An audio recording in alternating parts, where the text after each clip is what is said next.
I said, you kidding? No, Mary Wooten. Mary was a nun. There's a nun. Her partner, Patsy, nun. And your godmother, Catherine McLeod, she's my best friend in the convent.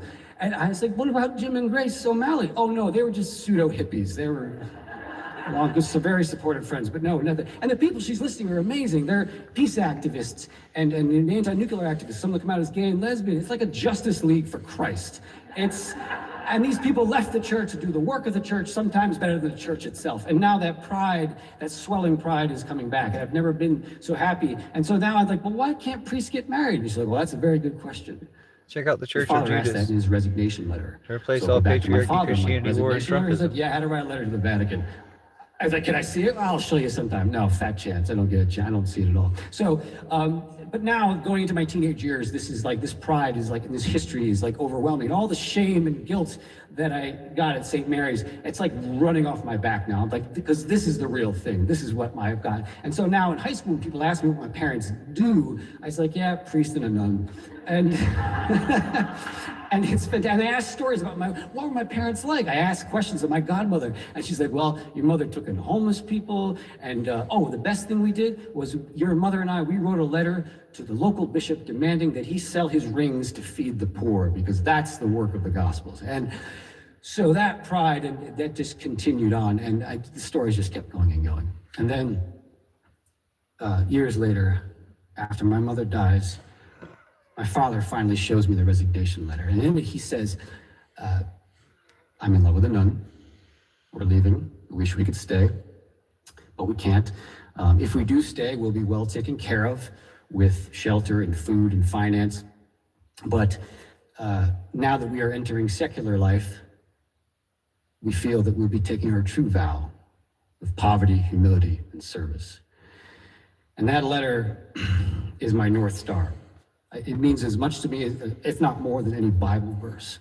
And I think about it when I'm in church. I think about it when I'm not in church, which, as my wife likes to remind me, is not a lot of the time. But my church is no longer that large, drafty cathedral where I was told to hate myself and hate others who didn't have my faith. My church is that humble kitchen table with that piece of bread and that Carlo Rossi and those two people who taught me about service and community, and above all, about love. Yeah.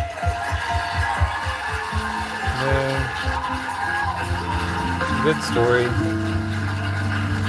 That was Matt Mercier. Matt now lives hunt for mushrooms in the woods around his home. Matt doesn't attend Mass as he once did, but he tries to live up to the example of the men and women who raised him.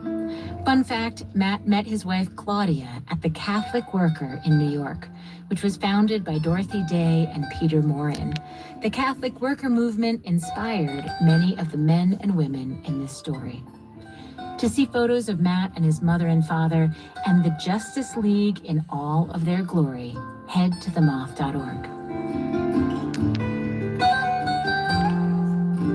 We'll leave you with the last part of a recent phone call with storyteller Eva Santiago and her husband Christopher, who's still incarcerated in New York State. I love you. I love you more. I love you, Mama. Babe, I love you more. I love you the most. Okay, here's how about this? I love you more than anything you say. Add it, double it. I love you more than infinity and beyond, just like Buzz Lightyear. Now, what did I say? Anything you say, add it twice, right? Multiply by twice, right? So, no matter what you say, it's going to be multiplied by twice. So, keep talking. I love you, baby. I love you more. That's it for this episode of the Moth Radio Hour. Thank you for opening your hearts and taking the time to listen. We hope you'll join us next time.